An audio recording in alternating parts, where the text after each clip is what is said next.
My parents are the protagonists of some trashy, melodramatic novel. I'm the unlucky child they conceived out of pure spite. When my dad held his terminally ill first love in his arms, promising to give her a home, I innocently raised the medical report and asked, "Auntie, why does this say prostate cancer?" When the devoted second male lead took my mom to go racing, I quickly clung to my mom's leg. "Mom, I want to play too."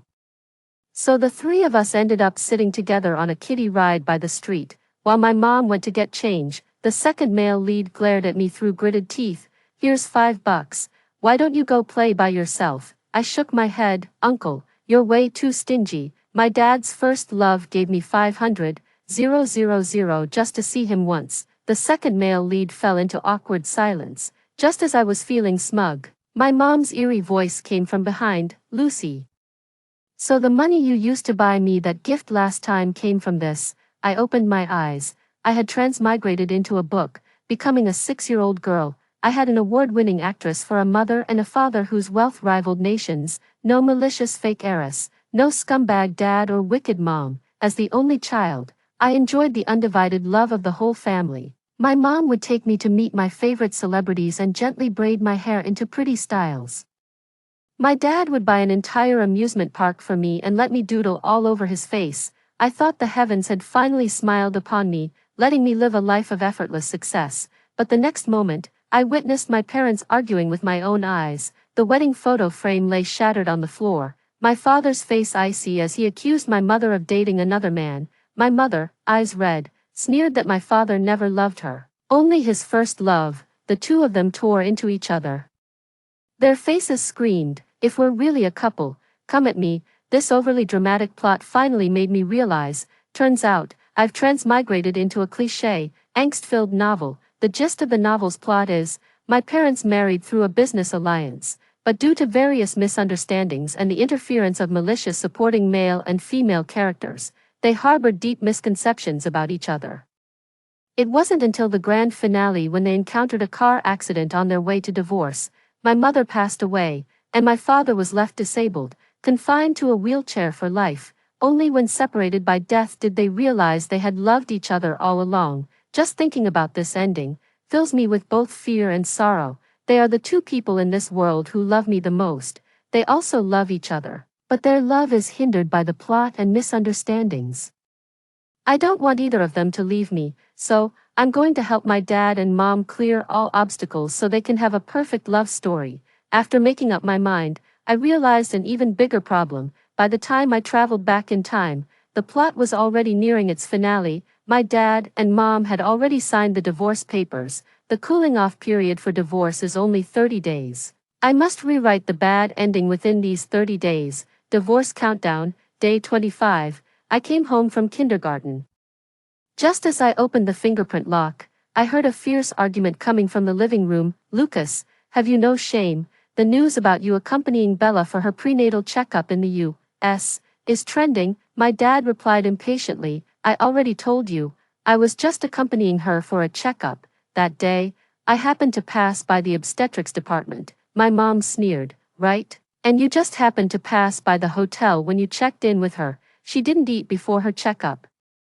Had low blood sugar, so I took her back to her room. That's all." "Huh, Lucas, can you even say such a lame excuse without laughing?" My father lowered his eyes and took a deep drag of his cigarette.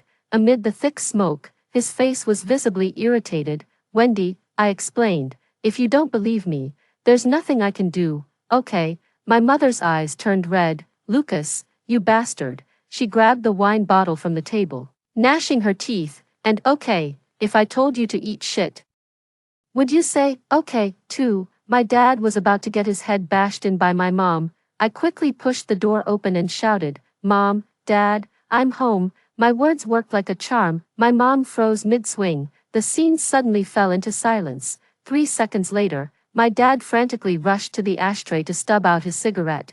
My mom put down the wine bottle in her hand and came over to hug me. She kissed my cheek and asked softly, "Did you have a happy day at school today, sweetheart?"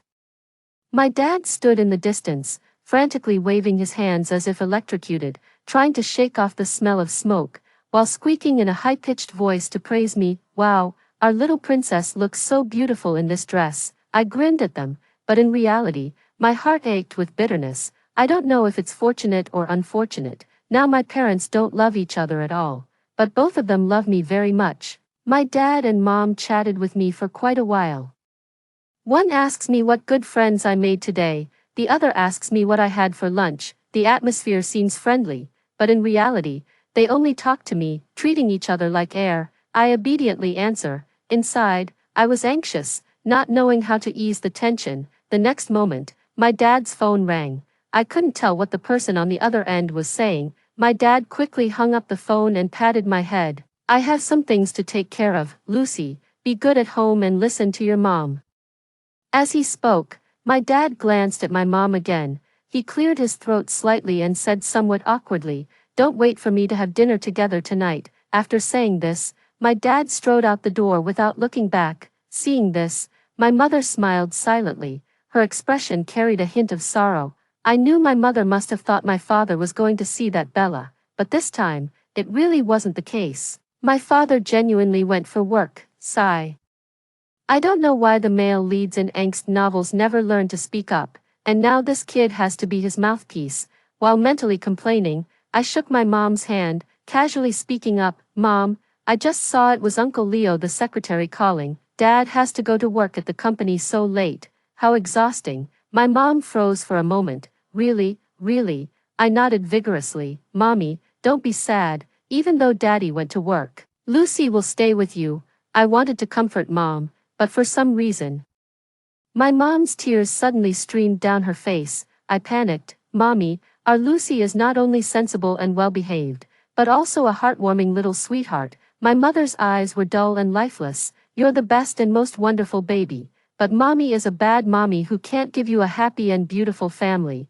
I knew my mother had already become very pessimistic about this marriage. "Mommy," I said with feigned mystery, "Lucy is actually a great prophet. You know, I can foresee many things. For example, I will always love Mom, and you and Dad will definitely stay happily married for 100 years. My mom burst out laughing. Little kids shouldn't talk nonsense. I knew she didn't believe me. "It's okay, I'll make this wish come true." The next day after school, I took the school bus to my dad's company.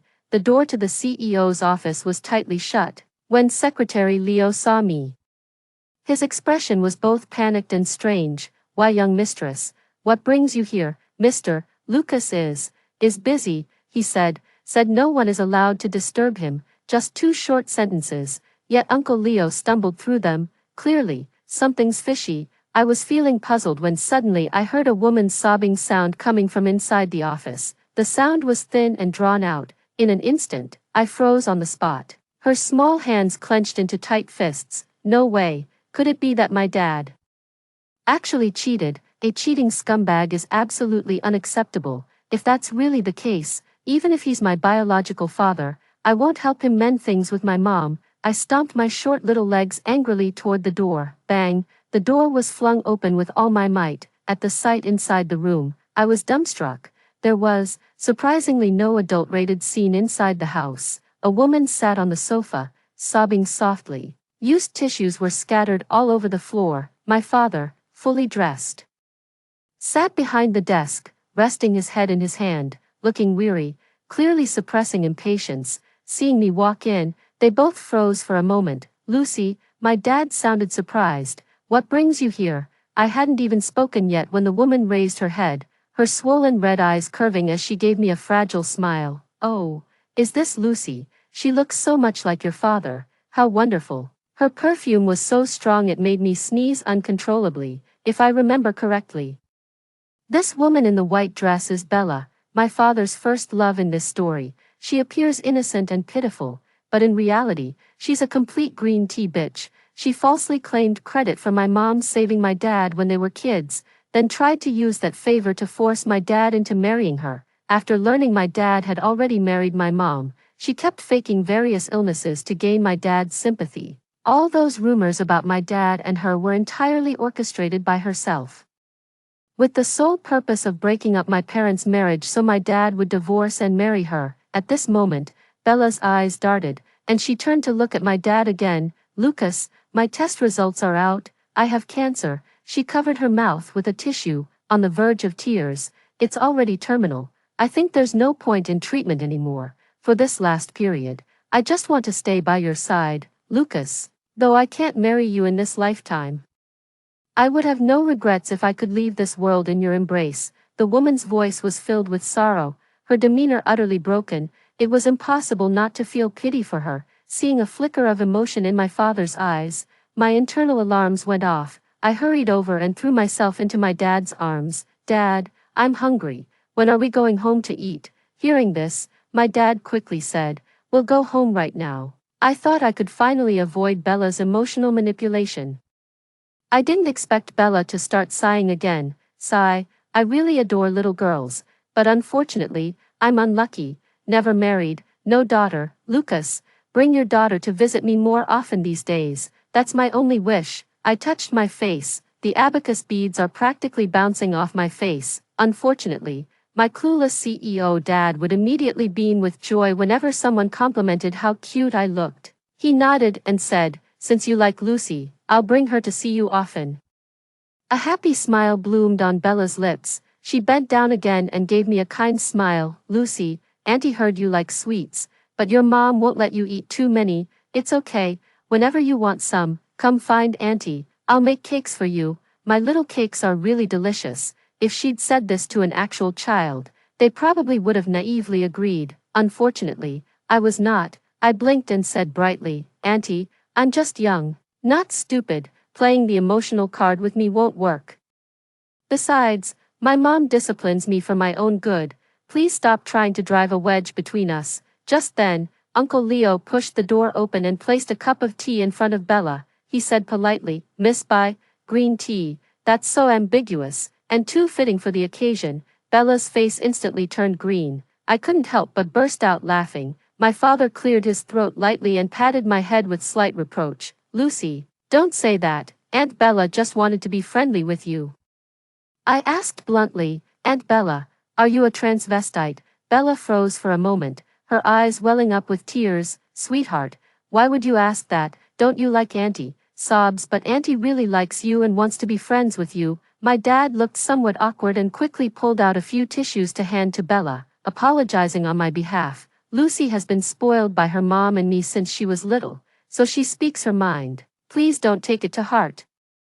But Bella only cried more pitifully. Woo-woo, I knew sister-in-law never liked me, but I never expected Lucy to be like this too. This damn green tea bitch really knows how to throw shade, trying to subtly blame my mom again. If that's how it is, I won't indulge her nonsense anymore. I let out a cold laugh and decisively reached out to pick up the English medical record that had fallen to the ground. Hey, Bella noticed my movement, and a flash of obvious panic crossed her face.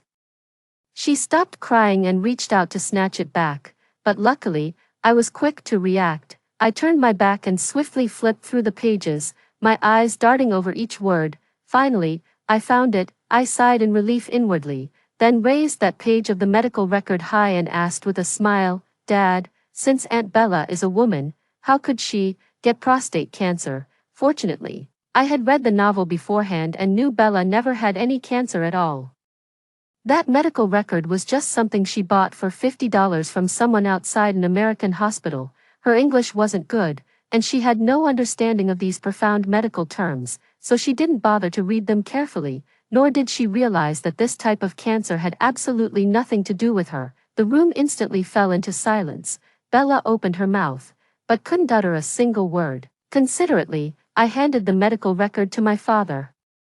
My father wasn't an illiterate like Bella, whose only thought was marrying into wealth. He's a domineering CEO with a Harvard background and exceptional knowledge. My father took a closer look, his expression turned serious. He raised the medical record and looked at Bella. What's going on? His tone was very calm.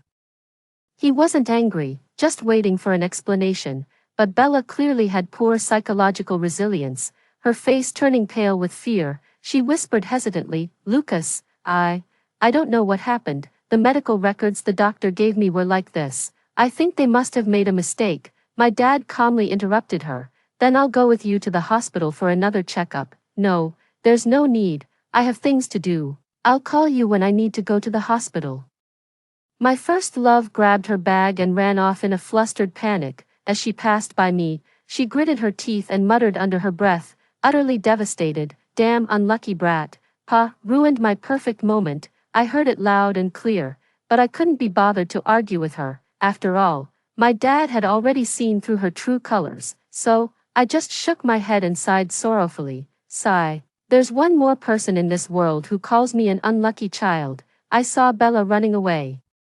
I tugged at my dad's hand and asked curiously, "Dad, why are you so nice to Aunt Bella? You buy her big houses and bags, and even accompany her to medical checkups."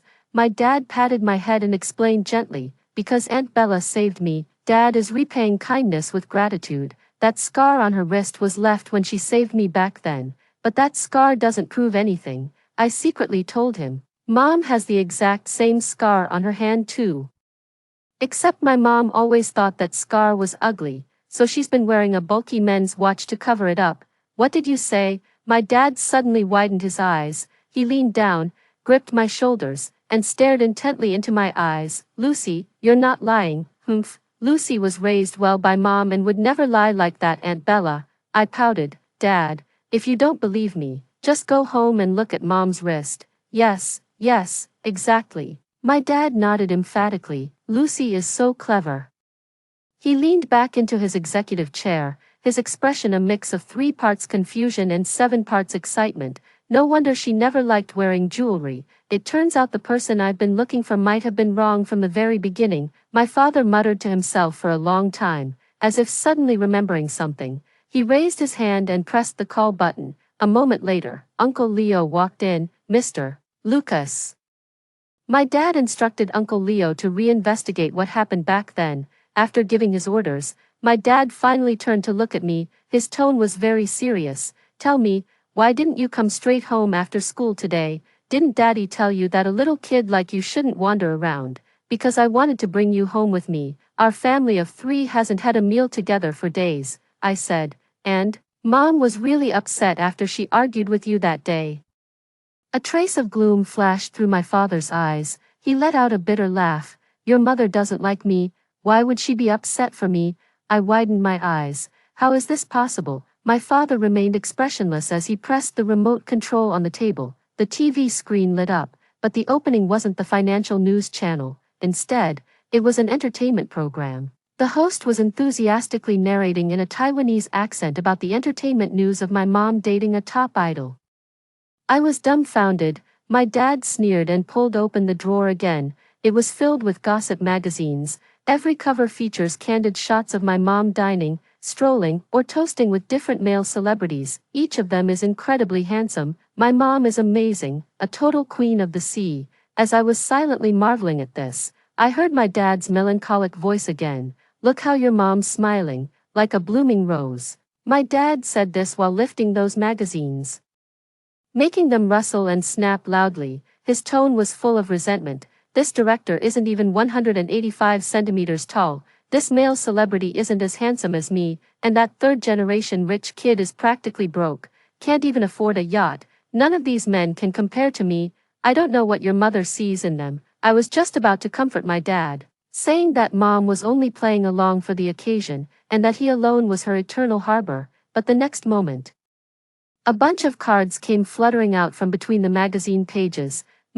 I lowered my head for a closer look. Only then did I realize they were all my mom's autographed cards. Every single one was the kind of rare card that gets resold for 5 figures online. I was stunned for a long moment, then couldn't help but burst into laughter. I never expected that my dad, a domineering CEO, secretly follows entertainment news every day to keep close tabs on my mom's activities. He even secretly collects my mom's autographed photo cards. Isn't this just the perfect image of a wealthy but resentful husband? I laughed and said, "Dad, so you're actually a big jealous pot." My dad looked somewhat embarrassed. "You're just a kid, talking nonsense." I nodded. "All right, I'm talking nonsense. Then what's the deal with these cards?" My dad's eyes darted around. I just bought it on a whim." "I get it," I said understandingly, standing on tiptoe to pat my dad's shoulder. "What you mean, Dad, is that you specifically downloaded a second-hand trading platform, just happened to see mom's autographed card, then casually paid the deposit, joined the auction, spent an hour bidding against others countless times, and bought it on a whim." My dad flushed with embarrassment and anger. Lucy, since when did you learn to be so sarcastic? Keep it quiet. Don't you dare tell your mom about this. It's not nonsense at all, I said, shaking my head. I'm happy because I just realized Dad loves Mom very much too. My dad didn't say anything, just picked up the small card and gently touched my mom's face on it. Only when you care about someone will they stir your emotions. My dad glanced at me, quite the philosopher for a little kid. I said, of course, and I know an even more important truth.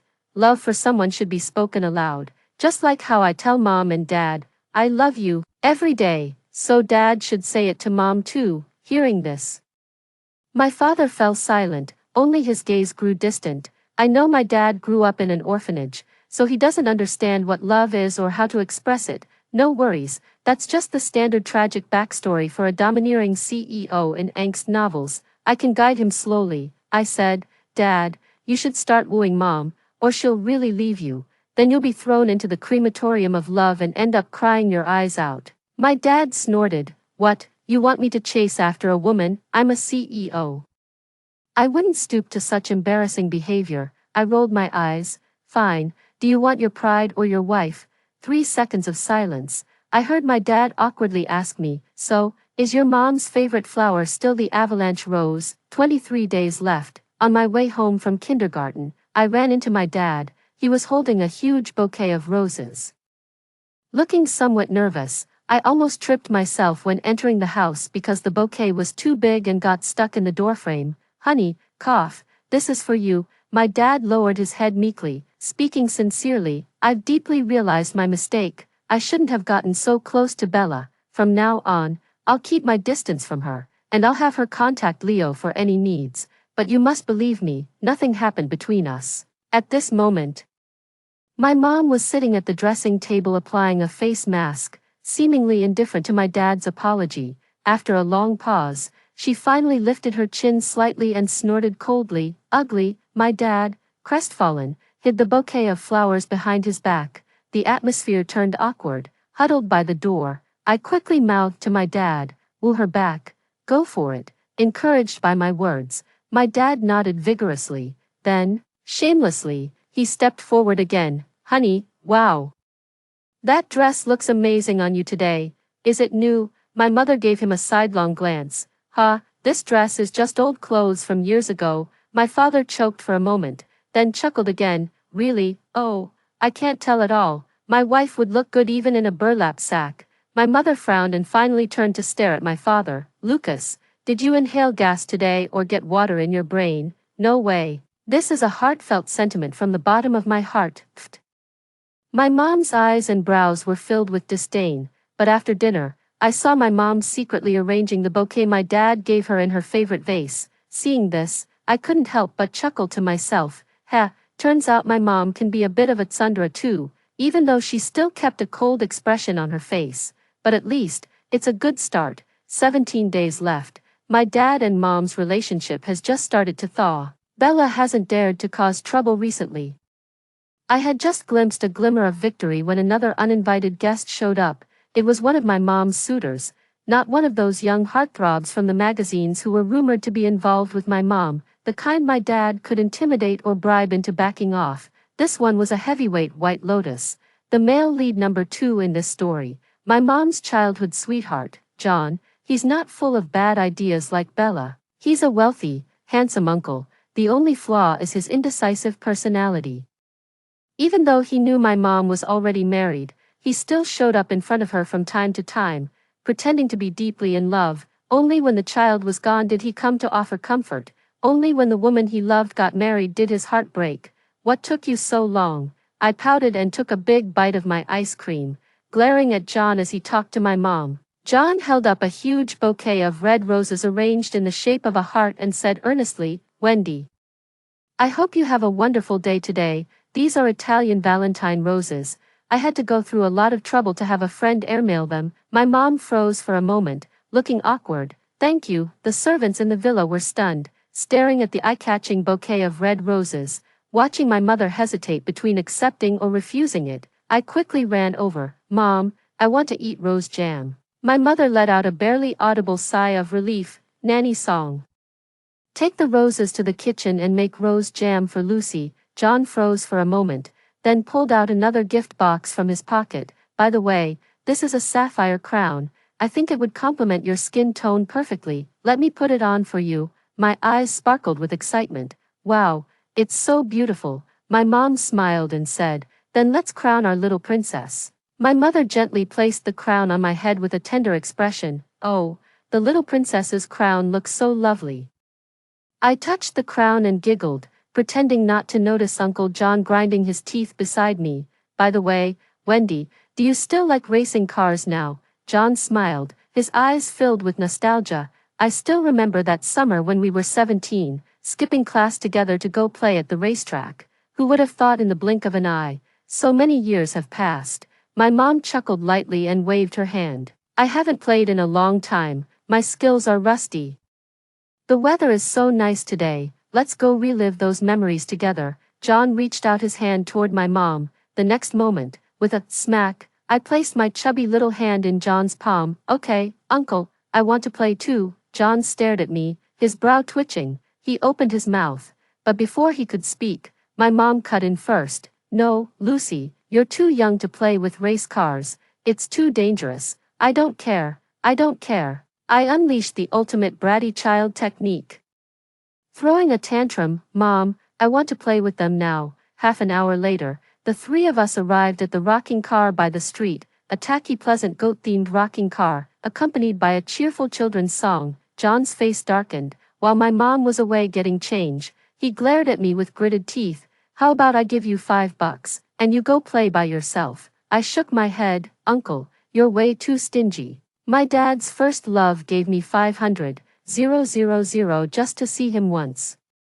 This is something I made up, but it works surprisingly well. John immediately fell into an awkward silence. Just as I was feeling smug, my mother's eerie voice came from behind me. Lucy, so the money you used to buy me that gift last time came from this? I quickly changed the subject, clutching my stomach. Mom, my stomach hurts so bad. My mom immediately panicked. Did you eat too much ice cream? I clutched my stomach and groaned. I think so. Let's go. Let's go. Mom will take you to the hospital. My mother grabbed my hand while dialing her phone. Hello, Dr. Lee. My daughter isn't feeling well. I'll be at the hospital soon. My mother had eyes only for me. There wasn't even time to say goodbye to John. Instead, I turned around and proactively smiled and said goodbye to Uncle John. John stared at me, looking astonished. It was then that I remembered I should be in great pain right now, not smiling. So I quickly retracted my bared teeth and silently turned my head back. I was so scared. Good thing Uncle John doesn't seem too bright. I almost blew my cover, because of my interference. John's attempt to date my mom ended in failure, but he became more courageous with each setback. While my mom was filming on set, he sent milk tea and Haagen-Dazs to the entire crew in her name, on scorching summer days. These were practically lifesavers against the heat. All the staff members beamed with joy. He even unfurled a giant banner that read, Wendy's dear friend, Mr. John wishes a box office hit. Thus, everyone knew John was close to my mom. Seeing this, my mom felt a bit embarrassed. John, you really shouldn't have spent so much, John said gently. It's nothing, Wendy. He then took out a glass of orange juice. Your favorite orange juice. I squeezed it myself. No preservatives. Feel free to drink it. My mom said thank you. The scene of my mom and John sitting together under the tree was quite beautiful. Unfortunately, there was also a dark me in that beautiful scene. I took out my kid's smartwatch, snapped a picture of the milk tea and banner John had sent, and sent it to my dad. Dad, look at Uncle Joe, how thoughtful he is. My dad replied instantly, waiting, concise and to the point. Truly befitting a domineering CEO. As expected, 2 hours later, another truck arrived at the scene. A giant banner was hung on it. Wendy's husband, Mr. Lucas wishes a box office hit. I was just about to say the support banner was utterly unoriginal, and my dad was kinda slacking. The next moment, the truck door slowly opened. The entire truck was filled with luxury brand bags endorsed by my mom. My dad gave one bag to every single crew member. Everyone on set was stunned by such extravagant support, shouting loudly in amazement, Mr. Lucas is so generous. Thank you, Mr. and Mrs. Lucas. Amidst the joyous atmosphere, John's face darkened. He scoffed, "Upstarts. Not just anyone can become a nouveau riche." A familiar voice emerged. It was my father. He was dressed in a custom-tailored suit, his hair slicked back, revealing his clean and handsome brow. He looked even more handsome than usual. "Mr. John seems to have a lot of free time lately, even enough to visit my wife on set." John smiled insincerely. "Wendy is my most important friend." "It's the least I can do," my father replied with neither humility nor arrogance. "I'll thank you on my wife's behalf." John couldn't hold back his anger and sneered. "Who do you think you are, thanking Wendy on her behalf? Married yet still entangled with other women. You're utterly unworthy of Wendy. Those rumors are completely baseless. I've already explained everything to my wife, so there's no need for Mr. John to concern himself." The tension between them grew increasingly palpable. As the two men seemed on the verge of a physical altercation, I held my breath nervously. Fortunately, my mom finished her scene, looking at the truck full of luxury goods and the two men in front of her, neither willing to back down. My mom rolled her eyes. She grabbed my dad's ear and whispered, "Lucas, do you have too much money and nowhere to spend it?" My dad bared his teeth. "Wife, don't fall for that pretty boy's surname James. He's not as rich as I am." My mom was furious. "Who told you I like him? He and I are just friends. The person I truly like is a big, dumb pig." My dad froze for 2 seconds, then he started grinning foolishly. He, "You still love me, wife." He looked both simple-minded and silly. He didn't resemble the calculating, ruthless CEO he once was at all. Instead, he was like a silly boy deeply engrossed in a sweet romance. So, love truly possesses such magic, capable of transforming a person's character so profoundly, as I mused inwardly. I watched my dad carefully pull my mom into his embrace. I couldn't help but secretly laugh. Day 12, counting down, was exactly my parents' wedding anniversary. Under my guidance as a little strategist, my dad specially booked out my mom's favorite restaurant and invited her for a candlelight dinner. On the distant stage, violin music played melodiously, and on the table, blooming avalanche roses were exquisitely beautiful. "Happy anniversary, wife." My dad raised his red wine glass, his voice gentle. "This is our first anniversary, but I believe we have many more anniversaries to spend together in the future." My mom lowered her head and smiled faintly, also raising her glass. "Thank you, husband." The two wine glasses clinked, reflecting the intoxicating night. My dad and mom exchanged a smile, their eyes filled with affection. Watching this scene, I couldn't help but giggle happily from my high chair. Handsome man, beautiful woman, my parents are such a perfect match. The atmosphere was just right. My dad's phone, which was on the table, suddenly buzzed twice. My dad casually lowered his eyes and glanced at his phone. His expression suddenly changed. "Sorry, honey," he said, sitting up straight and seriously. "I can't eat this meal. Something urgent came up." My mom froze for a moment. Her originally sparkling eyes slowly dimmed, bringing with them a habitual sense of disappointment and loneliness. "I knew it would be like this. Bella sent you the message, didn't she? Is she sick again, or has someone bullied her again?" It doesn't matter." My mom chuckled softly and lowered her head. She didn't cry or make a fuss, and said calmly, "Lucas, you should go." Seeing this scene unfold before me, I was terribly anxious. I thought the plot was about to descend into the rhythm of a tragic novel again. Unexpectedly, the next moment, my father, who usually doesn't say much, suddenly spoke. He leaned down and took my mother's hand. "No, honey. Leo just found out some things I never knew about. I need to go to the company to verify them." My dad looked into my mom's eyes very seriously and asked, "Can you come with me?" My mom hesitated for a moment, but she still stubbornly said, "Is it true? I don't believe it. Are you sure it's not about Bella?" "It is about her, but now I suspect she's been lying to me all along. She wasn't the little girl who saved me back then." Hearing my dad say this, I couldn't help but get excited. Thank goodness I taught my dad to speak up last time. It's so important for the male lead in angst novels to speak up. See, wasn't the misunderstanding cleared up once things were explained properly? So I persuaded, "Go ahead, Mom, let's accompany Dad to the company together." A flicker of hesitation crossed my mother's face, but she saw the pleading in my father's and my eyes. after a moment of silence. My mother finally stood up. All right, Lucas, I'll trust you this once. She glanced at my dad and casually stuffed the unopened bottle of red wine from the table into the Prada Saffiano bag she was carrying. She said faintly, if you're lying to me, you're finished. I won't, wife. My dad had personally experienced my mom's combat prowess. After all, my mom won her Best Actress award through martial arts films. My dad shuddered and quickly raised 3 fingers. I swear, my dad met Bella in the office, while my mom and I silently listened from the break room cubicle. Lucas, you finally agreed to see me. Bella pretended to be pitiful. I was wrong to deceive you with fake medical records, but please believe me, I just loved you too much and wanted you to spend more time with me. My dad spoke in a calm, unhurried tone. Other than this, have you lied to me about anything else? Nothing else, Bella answered swiftly, but soon, she cautiously asked again, Lucas, why do you ask? During this time, I met another woman.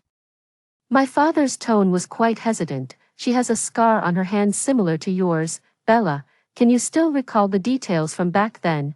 How did you save me? Bella's face stiffened. Her voice wavered. That memory is too painful, I've completely forgotten it. But when you first met me, you cried and talked for over half an hour. My dad chuckled. It's only been a year. How could you have forgotten everything? Bella panicked. I remember now. I grabbed your hand, and my wrist was cut by the stones by the river. You said it was glass last time. I misremembered. Cut the crap. Bella, you never saved me at all. My dad sneered and threw a pile of documents in front of Bella. I've already investigated everything. You lived in Y City until you were 14. You've never been to J City. There's no way you could have saved me. The one who saved me was my wife, Wendy. No, it's not. Lucas, let me explain. Bella began to sob pitifully, but my father now showed no mercy toward her at all. He directly called security to drag Bella away. Bella's shrieking voice faded down the hallway. I tugged at my mom's hand. Mom. So you actually saved Dad before? My mom was shocked. I had no idea it was him I saved. Back then, he was just a chubby little kid, so heavy. If I'd known it was him, I wouldn't have bothered putting in so much effort to save him. My dad, who had just walked in through the door, happened to hear this and froze with a stiff expression. He pleaded, Honey, I was wrong. I was so stupid. I never imagined someone would impersonate me about what happened back then. I know I was completely in the wrong before. My dad lowered his eyes. But could you give me another chance to prove how much I truly care for you? My mom remained silent. I nervously shook my mom's hand and asked, Mom, after a moment of silence, a hint of hesitation flickered across my mom's face. All right, Lucas, my mom lifted her chin. Let's see how you perform. 10 days left. For the first time, my mom texted my dad to ask if he was coming home for dinner. My dad replied instantly. Almost home, honey. When he got back, he brought little cakes and roses for me and my mom. 8 days left. After dinner, my parents took a walk together in the garden. The night breeze brushed past, carrying the fragrance of flowers from the trees. My father plucked a vibrant rose and carefully tucked it behind my mother's ear. He stammered, "Be pretty." My mother gently touched the petals and smiled softly, lowering her head, which made my father stare at her, utterly captivated. Hiding behind the tree, I covered my mouth to stifle a giggle. 3 days to go. The 3 of us attended the premiere of my mom's new movie together. The premiere was about to start in half an hour, but my dad, rushing from the office, was still stuck on the overpass. Your dad is always unreliable. In the dressing room, my mom let out a cold laugh while putting on her evening gown. I quickly reassured her, if Dad promised, he'll definitely make it on time. I'll go wait for him at the entrance. With that, ignoring my mom's calls, I dashed out with quick, light steps. The security at today's press conference was very tight, so I thought there was no danger, but what I didn't expect was, as soon as I ran out of the dressing room hallway, a hand was suddenly clamped over my face. mom.He. I struggled a few times but then passed out from the scent of the handkerchief in that person's palm. When I woke up groggily, I heard the clamor of voices, and my mother's sobbing. I struggled to open my eyelids. Only then did I see that I was standing on a 10-meter-high stage. A dagger was pressed against my neck. Behind me, Bella's shrill voice rang out, "You little brat, if it weren't for your meddling, I would have married Lucas long ago. Her voice was shrill, clearly descending into madness. I was completely stunned. Bella, why won't she just leave me alone? Besides, this wasn't even part of the original plot. Is this the consequence of the plot going off track? My mind is a complete mess. Just as I was wondering how to escape this predicament, suddenly, I heard my mom calling me, Lucy. My mother stood on the other side of the platform, barely able to stay upright as she was firmly held back by security and John. She stared at me nervously, her tone cautious. Bella, don't take your anger out on the child. Aren't you supposed to hate me? I can divorce Lucas. I can give you the position of Mrs. Lou. My mother's voice was hoarse. I just beg you. Don't hurt my Lucy. Watching my mother in this state of fear and anxiety, my heart felt like it was breaking into pieces, my throat tightened, and my vision blurred. Suddenly, I remembered what happened before I transmigrated into the book. In reality, my parents divorced when I was little. After the divorce, they quickly started new families of their own. I still remember one New Year's Eve when I was kicked out of the house by my dad because I ate my younger brother's chicken leg. And my stepmom made sarcastic remarks about it. Amid the joyful sound of firecrackers celebrating family reunion, I tearfully went to find my mom, but my mom didn't even let me in the door and sent me away with just 100 yuan. The old building had poor soundproofing, and I heard her say to her new family, no one, just someone who came to the wrong door. Before I transmigrated into the book, I was like a rat in the sewer, having never experienced familial love. I would secretly watch my classmates enjoying happy moments with their parents while dramatically exaggerating to everyone how much my own parents loved me, like a clown. That's why after entering the book world, I tried so hard to make my father and mother reconcile. I truly longed to have a happy family.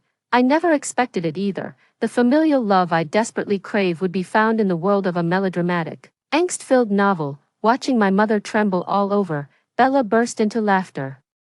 Wendy, so you've come to this day, weren't you the most high and mighty? Her face twisted with malice. If you want this little brat to live, get on your knees and beg me. Bella, you shameless bitch. Furious, I struggled relentlessly. Unfortunately, I was too small and couldn't break free from Bella's grip no matter how hard I tried. Lucy, my mother's eyes turned red. Suddenly, with a thud, she really knelt straight down. But Bella wasn't satisfied. Wendy, get down on your knees and bark like a dog. Hearing Bella's demand, the reporters and paparazzi raised their cameras in shock.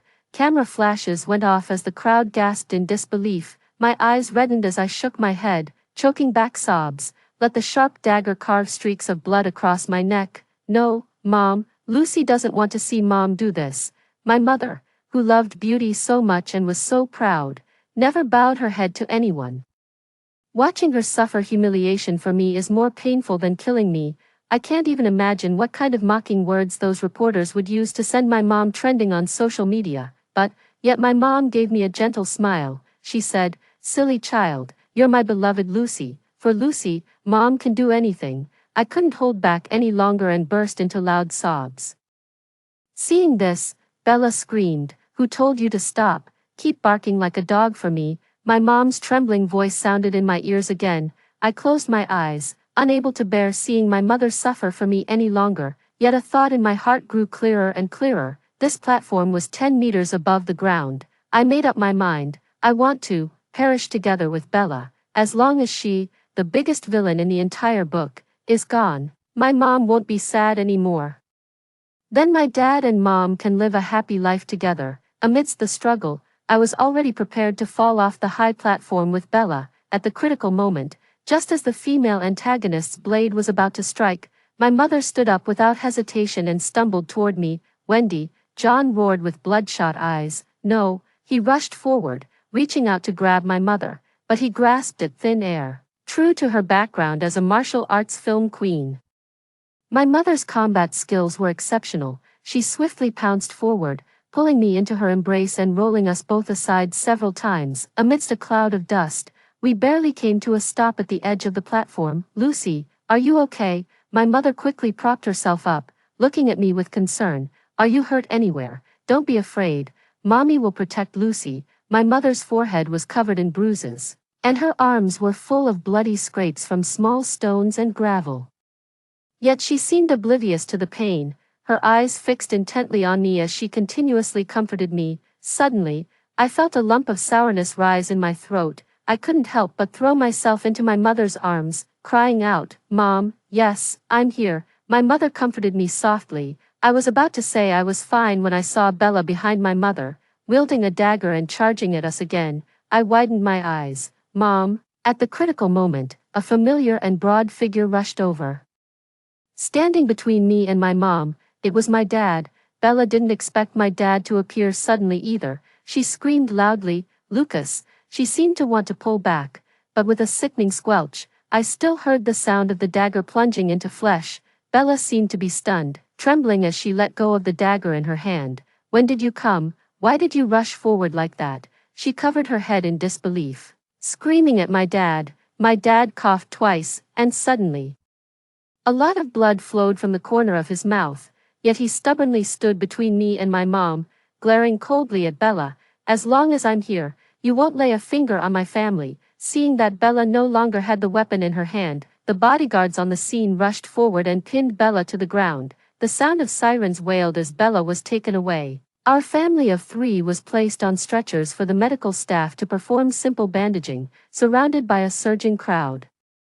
I was grimacing as I extended my arm for the nurse to disinfect it. Looking up, I saw John standing alone in the crowd. He seemed to want to step forward, but after a moment of hesitation, he remained silently in place, gazing at my mother's figure from afar. He was jostled and swept along by medical staff and reporters, yet showed no reaction. Seeing this, I called out to him, "Uncle John." After he looked at me, I smiled at him, without any trace of mockery or disdain. My tone was calm this time. I said, "Uncle, do you know why you can never be my dad?" "What, why?" He frowned, looking utterly perplexed. "That's because," I laughed, "your love for my mother was never steadfast enough." He said he loved my mother, yet he didn't dare to disrupt the wedding back then. Now that my mother is held hostage by villains, he still lacks the courage to rush forward and save her. Perhaps he truly did love my mother, only, his love was too shallow. John froze momentarily before suddenly smiling in understanding. His expression carried a serene sense of release. Then, he turned and left silently. Amid the surging, bustling crowd, I watched his figure slowly disappear from sight. Before I could gather my thoughts, I suddenly heard a loud cry from behind, "Lucas, wake up!" Turning my head, I saw my mother holding my father, wailing uncontrollably. My father's clothes were stained with blood, blooming countless crimson flowers. My mother trembled all over, her tears falling like broken strings of pearls, large drops cascading down. "Lucas, you're not allowed to die. I haven't finished arguing with you yet. Don't think this means I'll forgive you. Did you hear me? Get up, Wah, don't fall asleep. Wake up," she said. My mom cried while slapping my dad's ears repeatedly with loud smacks. The medical staff present were shocked, yet too intimidated to step forward and intervene. The only sound in the silent air was the crisp, rhythmic slapping. "Don't say it." My mom's physical therapy method really worked wonders. Moments later, my dad actually opened his eyes. He weakly spoke up, "Honey, stop hitting me. I'm fine, just bumped my head against the wall earlier, feeling a bit dizzy." A medical staff member nearby chimed in, "That's right, Mrs. Lou, no need to worry, Mr. Lucas's wound is on his shoulder, miles away from his heart." My mom awkwardly put her hands behind her back. "Oh dear, look at this mess." Looking at the scene before me, I fell silent for 2 seconds, then closed my eyes in despair. The couple on the battlefield of love truly live up to their reputation. Even after clearing up the misunderstanding, the way my dad and mom interact remains unique, but this seems to be the first time my mom shed tears for my dad. You could say it's a kind of progress. On the day I was supposed to report to elementary school, my dad was finally discharged from the hospital. If it weren't for sending me to school, I bet my dad could have stayed in the hospital for another month. Actually, the wound on his arm had already healed long ago. Staying in the hospital was just to play the victim and enjoy the sweet feeling of my mom taking care of him. These 2 adults are so childish. I shook my head and independently shouldered my little backpack. "Lucas, you're so clumsy, you can't even tie a tie properly." In the living room, my mom and dad bickered while she disdainfully helped him with his tie. My dad tilted his head back, watching her movements with a smile playing at the corners of his lips. Watching this scene unfold before me, I secretly chuckled. I glanced at the clock without thinking. Suddenly, I tensed up again. Mom and Dad, I'm going to be late. The room fell silent for 2 seconds, instantly plunging into chaos. Let's go, let's go. Dad will drive you in the sports car, Lucas. Are you out of your mind? Our daughter is so young. What kind of sports car is safe for her? Remember this, she must always sit in a car seat. Then what should we do, honey? We can't just fly a helicopter around the city. It's fine, I'll ask for leave for our daughter. Sweetie, just tell your teacher that your dad had a fever, broke a bone, and got hemorrhoids. And you were taking care of him at home. Got it, honey. Can't you wish me well and teach our daughter something proper? Mom, Dad, stop arguing, let's just go. I hadn't even finished speaking. This time, my unreliable parents stopped arguing. They turned to look at me and answered in unison. Okay, we'll do whatever our baby says. We're a family of 3, let's go now. After hearing the story above, what are your thoughts? Feel free to share your opinions in the comments section. Looking forward to hearing from you. If you liked this story, don't forget to like it, share it, and subscribe to my channel. See you next time.